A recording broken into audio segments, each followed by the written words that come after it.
the Eagles have all these short practices, Rube, and it hasn't really helped. They keep dropping like flies. Yeah, nothing super serious as far as season ending, but a lot of kind of medium injuries are adding up now, and maybe we'll have to shorten practices and go like 15, 20 minutes. Guys are going to get hurt. It's football, and it's going to happen. So you just kind of, if you're the Eagles, you hope you don't have any season-ending type deals, which they haven't had, and try to get to September 12th healthy. Yeah, we'll go through some of the more recent injuries, what they mean for the depth chart, some interesting ones that will affect this team over the next few weeks. We'll get the practice observations from Tuesday, the final practice before the preseason game on Thursday, and we'll go over some expectations for Nick Sirianni, for Jalen Hurts in this preseason game, and then we'll pick some players that will really kind of have our eye on as the Eagles open up their preseason. But let's start with the injuries. The biggest news of Tuesday, they had a few players go down during practice. Andre Dillard, Kayvon Wallace, and Michael Walker, the receiver. We know updates for two of them. Andre Dillard has a knee sprain. He's out for probably a couple weeks. He's listed as week to week. Kayvon Wallace also week to week with a groin strain. Two significant injuries. I mean, two guys who have been getting first team reps. And let's start with Dillard, because if he had any shot of coming back in this left tackle battle, it's gone, right?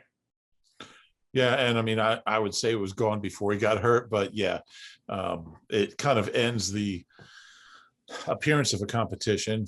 Jordan Mailata is the left tackle. He was the left tackle. He'll be the left tackle regardless. But it's another disappointment for Dillard, who missed all of last year with a torn biceps.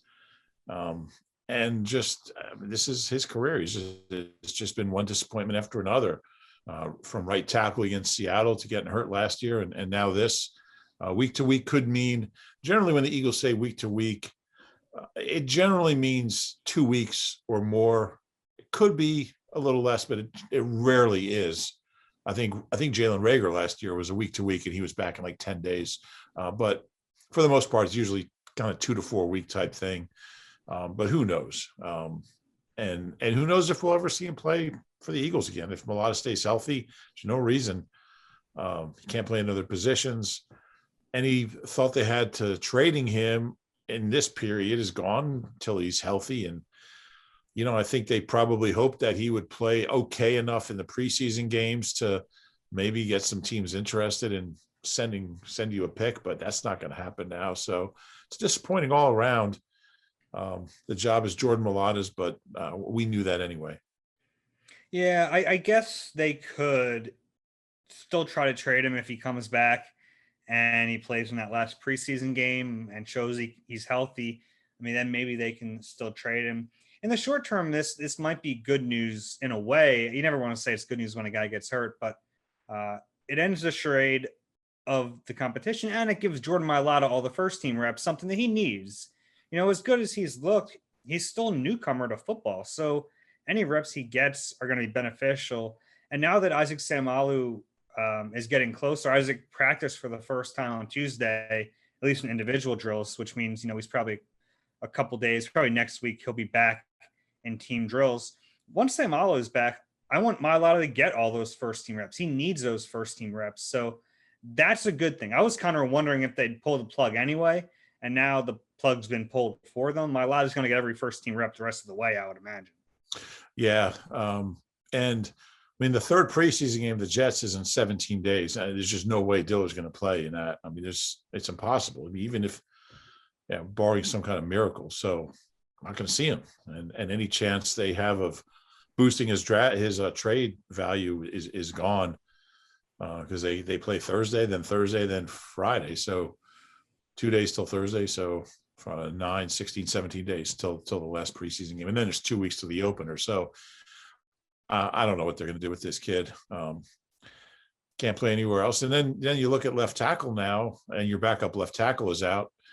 They have, I don't know if Driscoll maybe will start getting some reps over there. They were working him at guard a little bit. Yeah, he hasn't gotten, as far as I've seen, he has not gotten any left tackle reps.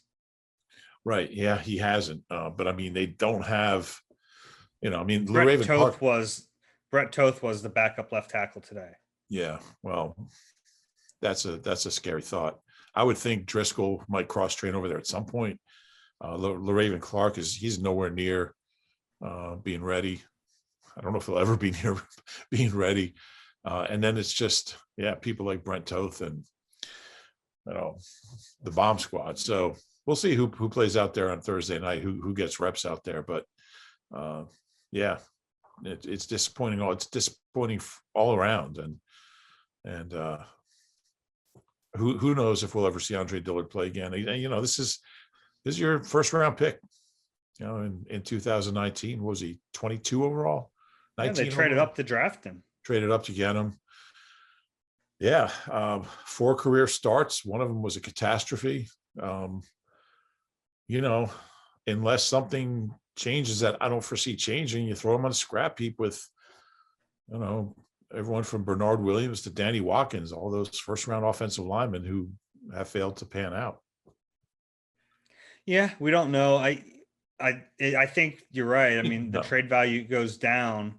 But I mean, with that trade value going down, I think there's obviously a much better chance he'll be on the roster. And who knows if they'll need him to play at some point this year. So it'll be up to the coaching staff to try to keep him engaged. Because like we saw last year, you're probably going to need your backups at some point, and he becomes a top backup. Yeah. We'll see. We'll see. But I just have a feeling we won't see him again in an Eagles uniform. That's just that's my hunch. Okay. Yeah, that might be right, but you can't really foresee injuries. So no, you can't. Yeah. But he'd have to be here to be a backup. Think they're going to cut him? No, I mean, they're not going to cut him. I don't know. I don't think he's going to. I mean, you can't cut him. Can't trade him. You can't cut him. He's going to be here. Yeah, we'll see. We'll see what happens. It's maybe some tackle over plays for him. Third tight end. I think there's a good chance of that. Okay. I don't know. We'll see what happens. Kayvon Wallace. It's a tough blow for him. He's been getting a ton of first team reps of the guys rotating next to Anthony Harris because Rodney McLeod's out. Kayvon's been getting the most. So this is a shame for him. Didn't see what happened to him. It was during team drills, but I guess it means Marcus Epps is now going to run with the ones and Andrew Adams will mix in. But I've liked what I've seen out of Kayvon Wallace this summer. And I think he's like lining up to have a role even when Rodney comes back. So this is tough for him. And this is, you jinxed now. You talked about it with me today. You wrote a Davion Taylor, Kayvon Wallace story early in camp. They're both week to week right now. But they're both coming back. So it wasn't the full jinx. The full jinx where you're right out of it. I like when I wrote how Brent Selleck had never missed a game in high school, college, or the NFL, and 2 days later he gets a concussion and misses a game. He still holds that against you. He hasn't forgiven me. Every time I see him, he's still like, nice story, Rube. Saw Brent today. He was out of practice. Brent Selleck, Darren Sproles, and Connor Barwin all walked out to the field together. Yeah. Kind of flashed in the past there. Yeah. It was cool seeing Brent, but Kayvon, it is tough for both those guys, Davion and Kayvon, the two mid-round defensive draft picks from last year who were both getting some reps with the ones. And I think both did some good things. Kayvon especially looked like he'd come a long way from last year. Davion too. He had some moments.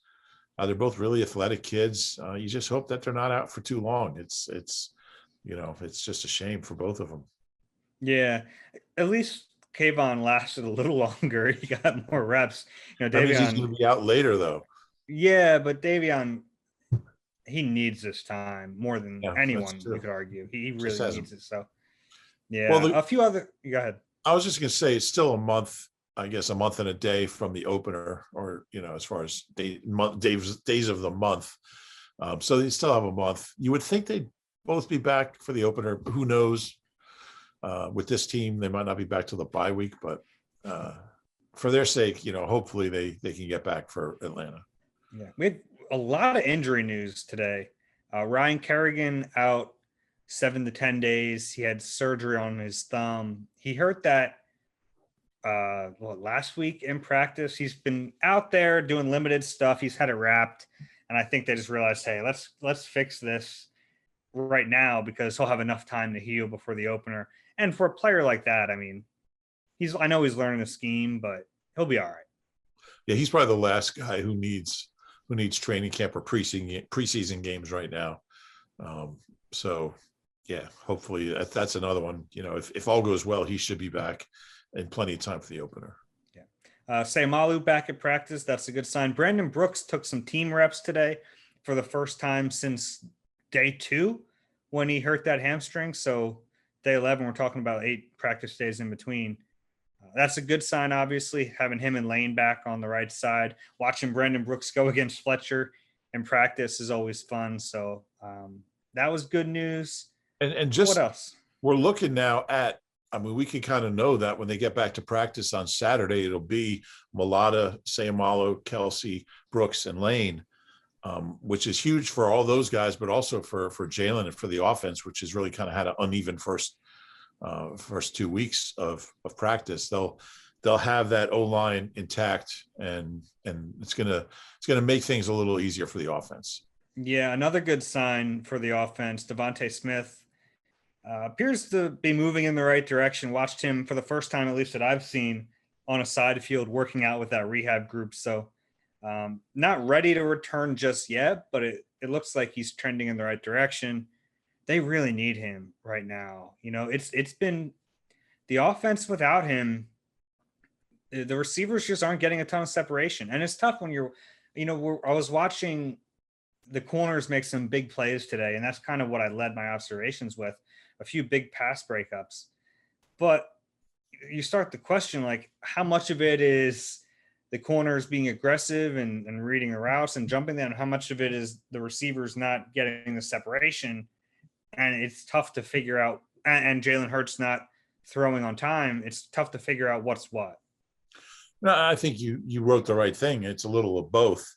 I do think Nelson surprised me. He's been better than I expected.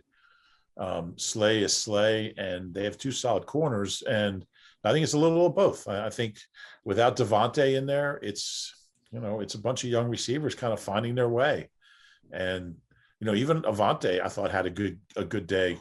He did today. These corners are just, they're winning most battles with the receivers, and I think that's another thing that kind of adds to the perception that Jalen is struggling, because there's times he just doesn't have anybody to throw to. You just see him throwing to the backs and the tight ends, but there's sometimes where the rep calls for him to throw it, to put the ball somewhere, and that guy's covered and he's going there with the ball and it's getting knocked down. I mean, how many balls have we seen knocked down in the last few days? I mean, yeah, and you're right. It's been a combination of a bunch of things. And I don't want to completely absolve Jalen Hurts either, because there are some times, I think there was one today where he was throwing, I think it was a hitch to Rager, and Slay jumped it. I think it was a half second too late. I think if he delivers the ball on time, Slay can't get there. So it's a combination of things. Hurts has a strong arm. He can throw to an open guy. I've seen him struggle at times to throw players open, to be on time and to hit guys in stride when they're not separating. And that's been a lot of this training camp, is guys not really separating. So in a way that, hey, maybe it might be a good thing for him in his development to not have, Deshaun streaking down the field with a 10-yard cushion to throw the ball, because I think that's an area of Hurts' game where he needs to kind of improve it. And he's getting those opportunities. He hasn't capitalized on all of them, but they're there for him. So it might be a good thing in the long run. Yeah, it's interesting what you said about hitting open guys. I mean, I think we talked about this the other day. There's times he looks more effective in team drills than in one-on-ones, where the receiver really has the advantage. He struggles sometimes in those periods, and he gets into team and, makes them throw. So he's an interesting kid. He really hasn't played that much. He's in a new offense. And I mean, there's just a lot going on. And like you said, I'm not absolving him. I don't think he's had a great camp. He's been very uneven, very inconsistent. But, I think there's a lot that goes into that. Yeah, he did have a pretty deep ball today to Rager in one-on-ones. Rager couldn't catch it. It wasn't a drop. It would have been a heck of a play, but it is fun watching Hurts air it out. Yeah, he can. Well, I mean, we saw that last year on the Deshaun throw. I mean, he led the NFL in yards per completion. He was looking down the field so much. So yeah, he does throw a pretty deep ball. Yeah. Well, it's funny. I think it's a good point because people talk about him as a thrower and how he needs to improve, which is absolutely true. And you've written about the accuracy numbers from last year and how some of it might be a little misleading. Still, he wasn't accurate enough. But he has the arm strength. Yeah. You know, I think that's what people underestimate with him is it's not like he doesn't have a good arm. He certainly does. I think some of it is his timing.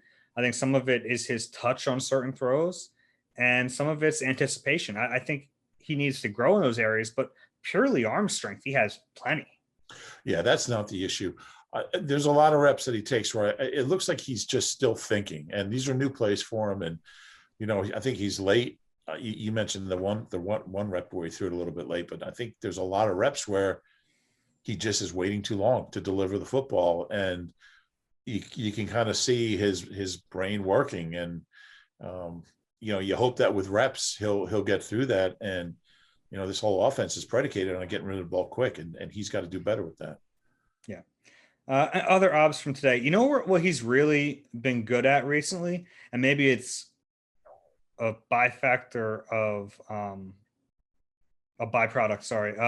the receiver. Yeah, byfactor is not a word. Byfactor. That's not a word. It's a byproduct of the receivers not getting separation. Is he's been hitting the tight ends a lot. Yeah. Zach Ertz has had a really good camp, and now Dallas Goedert's starting to cook a little bit more. He's starting to. You can see Hurts and Goddard start to build a rapport. The more I think about it, Nick Sirianni said that having Zach Ertz on the roster won't force him to play 12 personnel more than he would have. I don't know how that's true, because if Ertz is on the team, he's got to play. And if your receivers, obviously Devontae Smith is going to come back at some point, but if your receivers aren't playing as well, then it does kind of force your hand and you're going to have to play more 12 personnel. So I think just by Zach Ertz being there, they're going to be in 12 more. I don't know how they could not be. Yeah. I mean, he talks a lot about, playing to player strengths, and the guys that the most effective guys are going to be the guys that are out there. And I don't see how that's not Goddard and Ertz when you look at these receivers. So I do think, and he really has been really good. He's had Ertz. He's miserable and he's unhappy. He's like a heel. He's like a wrestling heel right now. He dyed his hair. He's wearing the shorts inside out, miserable and hates the world, but he is playing some good ball. Yeah, he is. It's going to be fascinating to see what happens. Give him a ton of credit, by the way. This is a tough situation, but he's putting in work every day. He's been really good. He's a pro. Yeah. There's no doubt about it. It's been a year full of uncertainty, but one thing is certain: Independence Blue Cross can help you make the healthcare decisions that are right for you. Choose coverage you can count on with the region's strongest network. Independence Blue Cross. Learn more at ibx.com. Rube, first game on Thursday, Nick Sirianni's first time at the helm. It's a big deal for him, these 3 games. It's, as much as he's prepared for this his whole life and he's talked about it, he's in control, and there's not really a way to replicate being in charge of a football team on game day. It's all those time management things. We won't know until we see them. Yeah. What did he say? They went through 500 late game situations on film to kind of figure out time management and timeouts and all that. I'm not sure Andy Reid has gone through 500 in his life of those situations. That remains his Achilles heel to some extent, but I'm really curious to see how he responds game day. He's never been in this situation. Play calling is the main thing, but there's other things, just how he's communicating with the other coaches and how much he's interacting with the players on top of everything else he's doing. It's going to be really interesting to keep an eye on him, and I assume he's going to have the challenge flag. Yeah. Didn't ask him about it, but I assume he will. Yeah. I would think. And just communication with upstairs and Kevin Patullo and Brian John, just everything. And I would think Gannon's going to pretty much be running his own fiefdom, and that's the way I think it should be. I think he's made it pretty clear he's staying out of there, out of there. Every once in a while, Sirianni will walk by, stop him. That's right. But yeah, to me, that's one of the big storylines. It's new for him, and he talked today is Tuesday. I don't know what it is. Today's Tuesday. No, it's not. It's Monday, isn't it? Is it Tuesday? Definitely Tuesday. Yeah. Yeah, you're right. It is Tuesday. But yeah, he talked on Tuesday about how he has.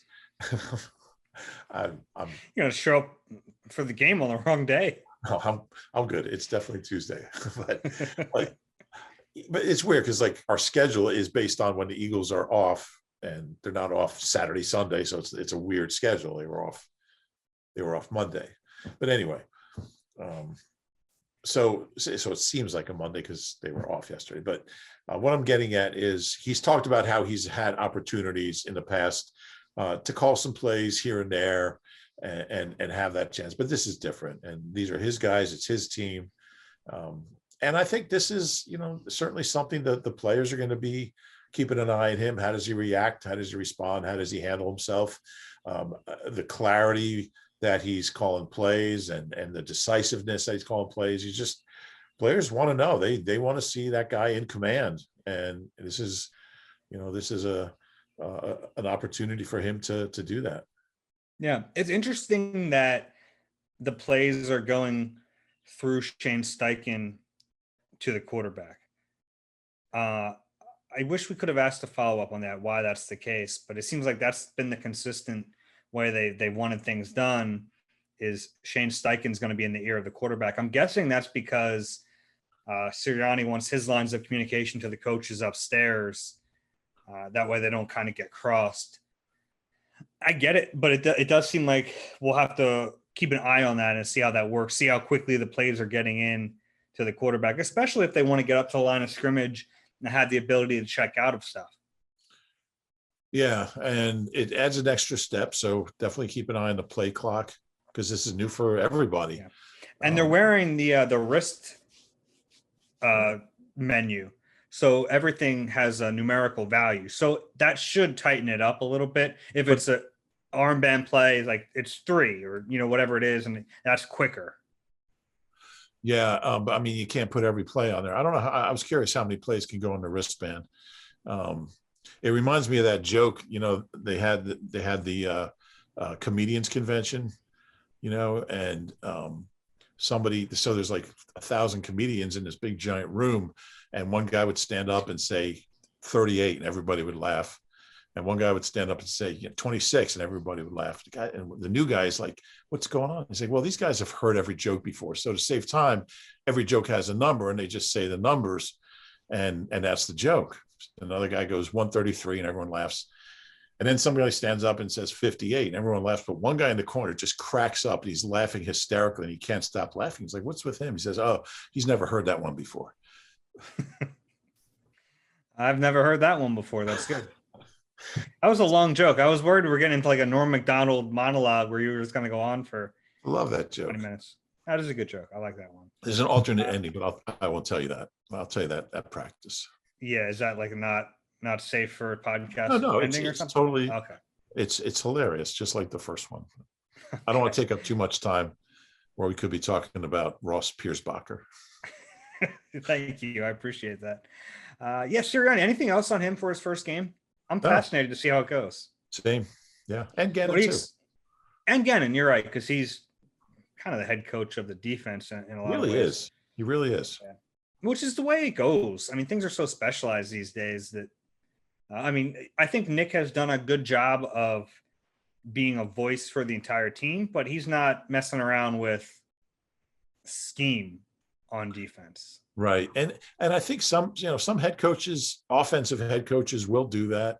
But I think it's good to have, that separation of church and state or whatever you want to call it. I think it's important. I mean, I really believe, and I think this is something that Nick believes is it's so important to have one voice. It's just one voice, one consistent voice. Because if you start hearing different things from different people, that's when none of it's getting through. So that's something to watch for, certainly.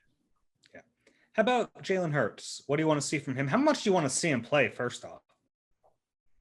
I'd like to see him play a lot and Give him a half? maybe close to it. I might give him a half. I mean, there's always that, well, he could get hurt, but you got to get him ready.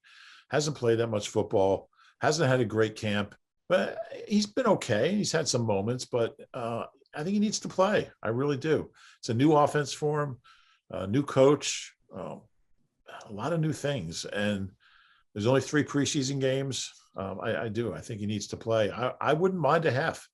And I asked Nick I don't think he's going to get a half. I don't either. I think he might get 3 series. And I asked Nick about that if he'll get him out of there. If they drive down for a touchdown on the first drive, he might just get him out of there. I like Nick's response. He goes, I got like really, that. Got really excited. I was like, yeah, if you guys have a touchdown drive to start the game. Oh, yeah, I like that. He's like, you think we will? I said, or like a couple 3 and outs. Will that affect, and he said that'll affect how much he plays. But yeah, you want to see him extended drive. You want to see, like string together a number of positive plays, and whether you score or not, you want him to score, but you want him to, have a drive with 3 or 4 first downs, move the ball, and just get out of there with something positive, something to feel good about, not turn it over, no penalties, just a clean couple drives. And I think that would be big. And, mix it up, run the ball a little bit, take some pressure off Jalen and make some throws, hit some guys and get it to Quez. Just keep throwing it to Quez and Ertz and Goddard. How much do you think they'll show offensively? Because it's a weird thing, because that's an advantage they have right now. No one really knows exactly what this offense is going to look like. You want to evaluate your players based on that offense, but you don't want to show too much of that offense to the rest of the league. Yeah, and he said that. It was interesting. He wasn't even asked. He said, how nobody knows what we do. So, I mean, he was basically saying we're going to be really vanilla, which is important to remember. I don't think you're going to show much of anything, just run real basic stuff. I wonder if they'll even really let teams see how much they plan on using Hurts's legs. Yeah, I think it's going to be a big part of the offense, whether he's actually running or they're using the threat of him running. And I doubt they're going to show a ton of that. I mean, we saw last year what he's capable of, certainly running the ball. But there was a stat, like he had 4 straight games of 60 rushing yards and at least 4.5 yards per carry. No Eagles running back has ever done that, ever, in franchise history. It's interesting, I thought. But yeah, I mean, I think if he seems smart about getting out of bounds and being smart about it. You worry about if the quarterback taking off and getting a hit out of the pocket, but he seems very, very quick to throw it away or get out of bounds. So I'm okay with if he has to take off, things break down, but I don't want to see too much of that. I'm curious because I think I've gotten a pretty good sense in these first 11 practices of that part of Sirianni's offense. I think we're going to see a lot of pre-snap motion. I think they're going to be a tough offense to follow in terms of like, where's the ball? There's been snaps at practice where they'll get me. Yeah, they've got me a few times. Yeah, and that's my only. I'm only watching the ball. I don't have to go tackle anyone. My only thing is just be out there watching the ball. I think that's good. I don't think we're going to see a ton of that in the preseason. Remember that one time you tried to tackle Boston Scott, you got confused and ran out there. That was kind of weird. You know what the thing I do that I hate the most, and I can't help it. Whenever there's a fumble, I don't yell, but I go, ball. I can't help it. It's the dumbest thing. I'm not a linebacker, but I can't help it. When the ball gets popped loose, I have to say ball. That's really stupid. It's really stupid, and I wish I didn't do it because I try to catch myself. Like I'll be in the press box and I'll say it under my breath, but I still say it. Huh? Do I do anything like that? Do I have any like affectations like that? Um, not like while you're watching a game. Yeah, I know one that you do during press conferences. I forget who said it. Ben Barry says he does it too. Our producer. I appreciate that. Oh, I do it at home when I definitely. Paul. Boom! Yeah, Yeah, I can't help it. but not at It's like work. yeah, yeah, I'm so unprofessional. You do a thing when now I'm happy to tell you. You do a thing during press conferences. It's like I think Kempsky called it the claw once. But when you ask a question, you're trying to explain it, and Right. you get like your hands involved a lot. It's Yeah. fun to watch. Yeah, Yeah. but I think it's also a mechanism for you to get your question heard, because like it's almost like a raise the hand. Like, Yeah. yeah. Yeah, it's because it's tough to get a question in sometimes. So you're trying to get, like, if Nick will look on that side of the press like group like for 5 straight questions. So as I'm doing it now, so you have to kind of, if you get your hands involved, you can get his attention. It has been fun doing live press conferences again. It's been really nice. It's been Yeah. fun kicking off the rust, and it was funny because Jalen Hurts, the first one, he kind of took a step back and said, "This is how y'all do this? Like, you just yell over each other?" Because every press conference he had before that was on Zoom, where it's like one after another, and Bob, you're up now, or whatever it is. It's just going Right. through the list. But it is fun to have the flow, and it's fun to have follow-up questions. You know me, I love a follow-up question, Yeah. because sometimes someone will say something, I'm like, I don't know what the heck you're talking about. I want to get clarification. Uh, so I enjoy that part of it. And that's how you learn about the team and players, is with follow-up questions. There was a sequence the other day, and I wish I could remember what the topic was. Oh, you know what it was? It was the short practices. And I think I might ask the initial question, and then like 3 people followed up on it. And it's like, this is how you develop a story. And I'm doing it again. This is how you learn about the football team and what the coach is thinking. And on Zoom, that's not happening. I almost said something I regret, but you get a really good answer, but it was incomplete. And then the next person is asking about, how exciting will it be to have fans in the stadium? Oh my God. So yeah, it has been really nice. And the players are getting, like, Marcus Epps is up there today. He's like, wow, it's good to see you guys. Yeah, It's kind of it cool. has been fun. Hopefully we get through the whole season doing that. I would like that a lot. My favorite follow-up question ever.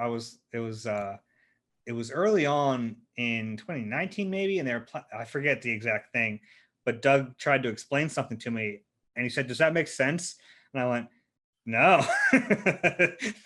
I'm more confused now than when we started this. And he's like, "Okay." Yeah, well, even like like Nick today, when I asked my question and he said, "Did I answer your question?" I'm like, "No." And I rephrased it. He's like, "Oh, okay." And Nick, I Uh, appreciate that Nick is self-aware enough to understand that sometimes he'll go off on a tangent and then be like, that wasn't what you asked me. No, yeah, but it was good. yeah. Gannon will go off on a tangent. Mhm. Gannon ends up nowhere near what the question was, but he's giving you good information, so you don't mind. But what are you looking at? Speaking of tangents, we're on one now. What do you want to see from Hurts? Consistency. I just think he needs to be more consistent. That's what's really kind of lacked for him in this training camp. I think he's had some really good moments and some really bad moments. So string together some plays like you've mentioned. I would like to see him get into a rhythm. And I think with him, his legs are a way for him to get into rhythm too. I think it's tough for him to get in, as Nick Foles would say, the fill of the game. And it's been tough for him, I think, standing in a pocket, getting it in the flow. So even if he's not running for first downs, just move him a little bit. If they do some read option type stuff, to let him flow a little bit more than he's been doing, that would be a win for me. Just see what he can do in those kind of scenarios. How much you want to see him play?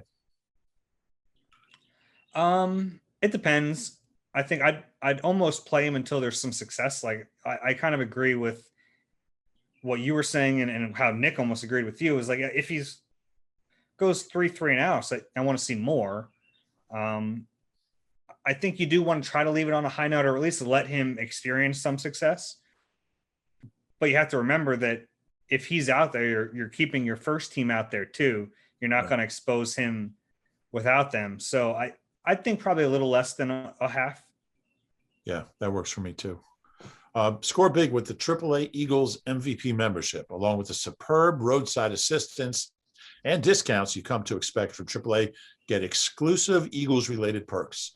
For all the details, visit AAA.com/Eagles. So we talked about Jalen Hurts. Obviously, we're all going to be watching him in the preseason game. Let's go through some other names. We'll kind of just go back and forth here a few times and ping some names out. Why don't you go first? Who's one player you really want to see?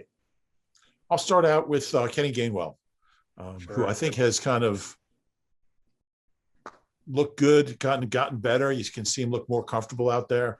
He's catching the ball well. I think he's caught the ball well pretty consistently throughout camp. I think he looks better running the ball, more authoritative. He looks like he knows what he's doing. Want to see him against another team. I don't know exactly how the running back rotations and playing time and reps are going to work out, but I think he's working himself into that mix, and I want to see him Thursday night. Yeah, he had a really nice run at today's practice. He's fun to watch because he does kind of get hidden behind the linemen, and he had this nice little spin move, and I couldn't see him. I know the defense couldn't see him. I think there's something there. He's a good name. How about Milton Williams? That was my next one. Yeah. Yeah, I'm excited to see Milton. He's looked just the raw athleticism has been fun to watch at training camp. So whether he's inside or outside, I'd like to see him at both spots, by the way, in this game. But he's a player who has really come on strong. And I think by the end of this preseason, it'll be pretty clear that he has to have a significant role in this defense. Yeah, I would agree. It'll be interesting to see how they use him as well as how he performs. First preseason game, I'm not sure they'll move around a whole lot, but who knows? I'll stick with one more rookie and give you Zach McPherson, just because he's one of those guys who kind of like Gainwell in that he's made plays pretty much every day on the practice field, very consistent around the ball, smart, active. Can he do it? Can he do it against another team? He's a guy I'm really curious about. I don't know where he fits in, because we've talked about their corners with Nelson now and Avante in the slot and Slay, but I feel like he's earning himself some playing time somewhere, somehow, whether it's whatever it is. So curious to see how they use him and just how he. And I think I feel like all their rookies are pretty smart. I think they have a pretty smart group of guys who are preparing the right way, know what they're doing, aren't overwhelmed. And I think that's a little unusual. They seem like they're all, usually you see at least a few of the rookies at this point just kind of, paddling just to barely stay above the water. But these guys seem like maybe they're simplifying things and not throwing too much at them. But certainly Zach McPherson's one guy I want to see.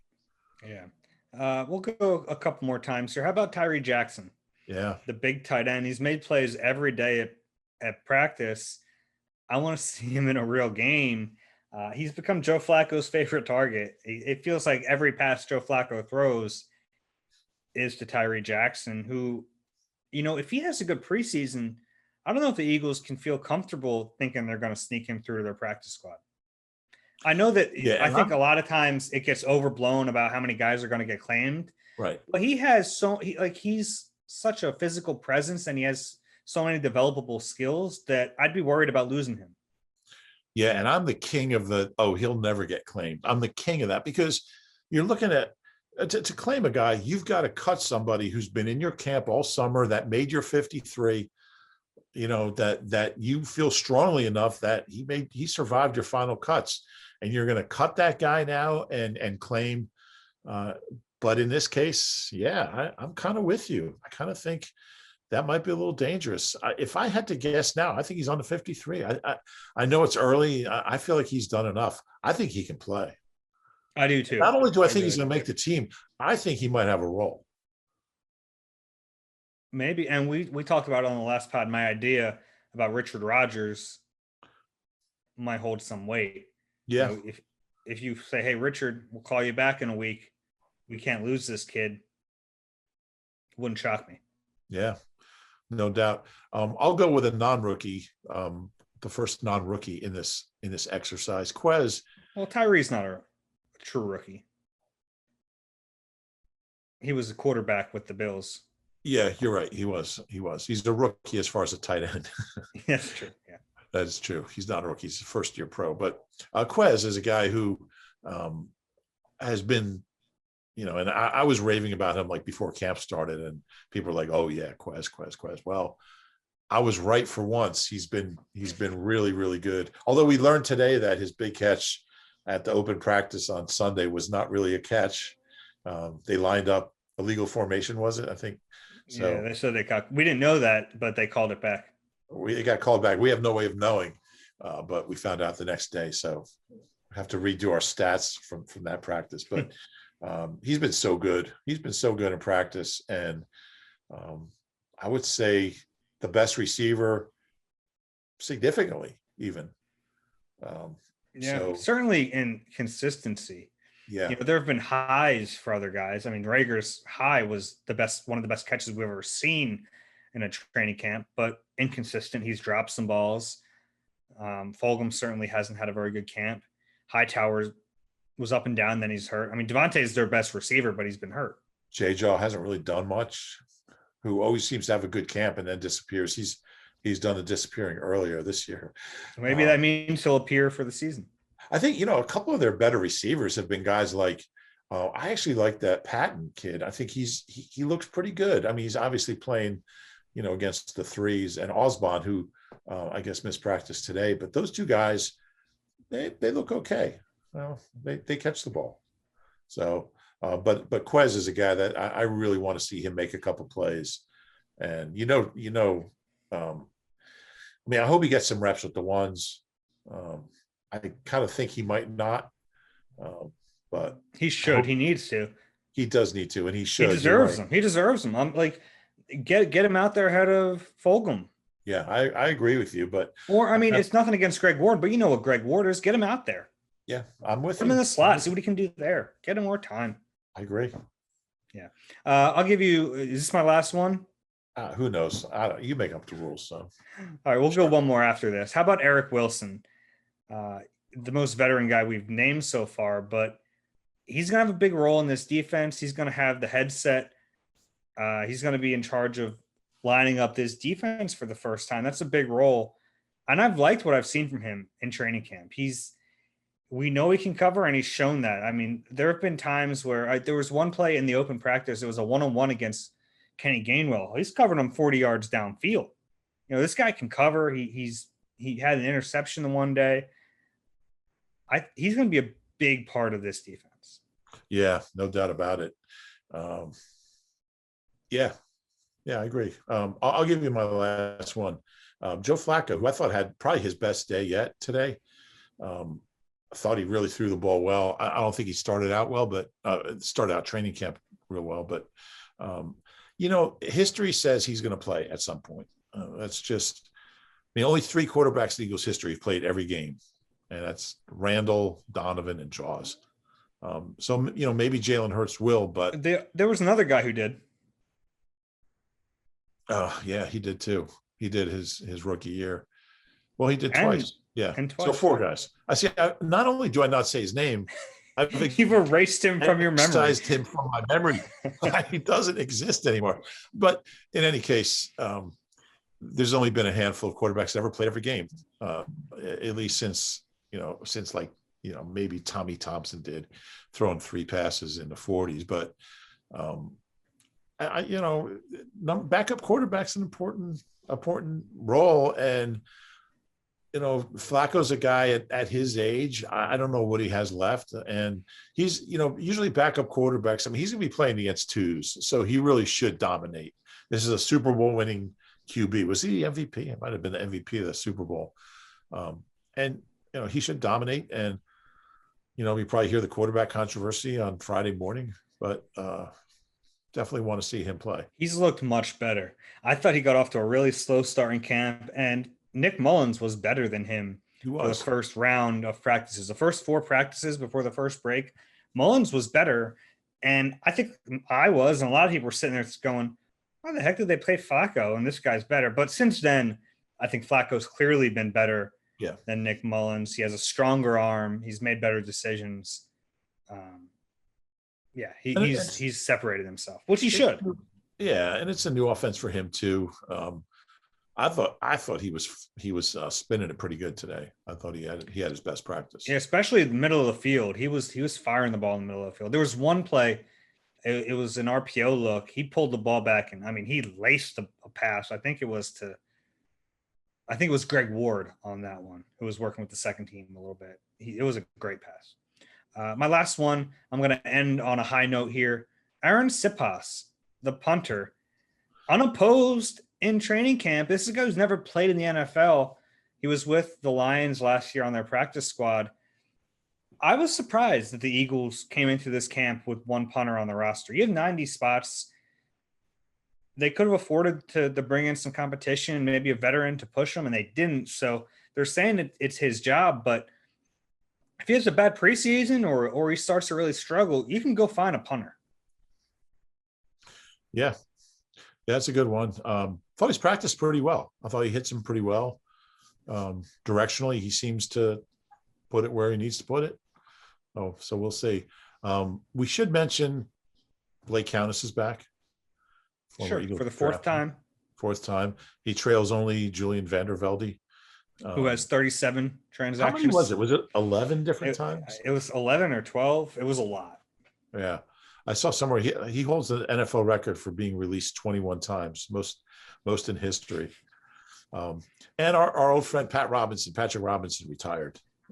Yeah, congrats to him. An interesting career. Yeah. I mean, first round pick who in his first stint in New Orleans never lived up to it. Really. I mean, and then he went to Indianapolis. He played half a year in Indianapolis. The Eagles got him. I looked up that contract today, $775. It was a veteran minimum contract. He stunk. Oh, I thought he meant $775 an hour. Okay. Yeah, he stunk in training camp. We thought they were going to cut him. Yeah, and all it took was the Ronald Darby trade to bump him inside, and all of a sudden, he was obviously a big part of that. He had 4 picks, and then he had one of the biggest plays in franchise history, the pick 6, with the assist from Chris Long in the NFC Championship game. And Darby had Chris Long had the pressure. Darby had the block. Yeah, it wasn't the prettiest block, but it got the job done. Yeah. And the second longest pick 6 in Eagles postseason history behind Damon Moore, had a 59-yarder against Tampa in the win over Tampa in 2002. Yeah, and that's we were talking on Twitter about like where that ranks in Eagles history in defense, like top 10 defensive plays. I probably wrote that after that week. Probably did a gallery, got 8 million page views back in our old system. But Chuck Bednarik has to be number one. The Jim Taylor play, that ended an NFL championship game. That ended the game. That gave him the NFL title, Franklin Field in 60. I think BG is second. Everyone was saying BG's first, but that didn't clinch the win. I mean, it went a long way toward, but the Patriots did get the ball back and got a couple of first downs as well. But then, and then this was up there. This might be number 3. I don't know what else changed the tide of that game. It did. I mean, they were up 7-0. It's the loudest I've ever heard that stadium. They were up 7-0, and they were driving. They had just gotten 2 first downs. They were just inside midfield. They were like on the 46, and it was a 50-yard return. So it was a great return too. He went down the sideline and he went across the field. It was a hell of a return, and they just dominated the game from that point on. Case Keenum he just wasn't the same. He hasn't been the same since. So P-Rob, we wish you well. And I don't know why I'm saying it like that because I don't think he watches the podcast, but he's a big fan. Big fan of the pod. Played 1 year here and made, like so many guys on that team, never really did a whole lot before or after. The Corey Grahams and Torrey Smiths. They just, all those guys, LeGarrette, well, he but none of them did anything afterwards. Jay Ajay, all those guys had such a big role on that team in 17 and never really did anything afterwards. So it was an interesting year. And with each passing year that goes by, you look at it and Like, how exactly did they do that? Nick Foles, what's Nick Foles done since we're allowed to say his name, right? Yeah, sure. Okay. Oh, I think he's won 5 games since 2017. But anyway, good for Pat. Good for Patrick Robinson. Had a nice long career. Yeah. If you enjoy the Eagle Eye podcast and if your name is Patrick Robinson, please like and subscribe wherever you get your pods. We appreciate all the love and the reviews. And if you're watching on YouTube, please like and subscribe there. I cannot believe you did not cut me off there. Anything else? Did you want to talk about track before we go? No? All right. That'll do it. We'll talk to you guys after the game on Thursday. Take care.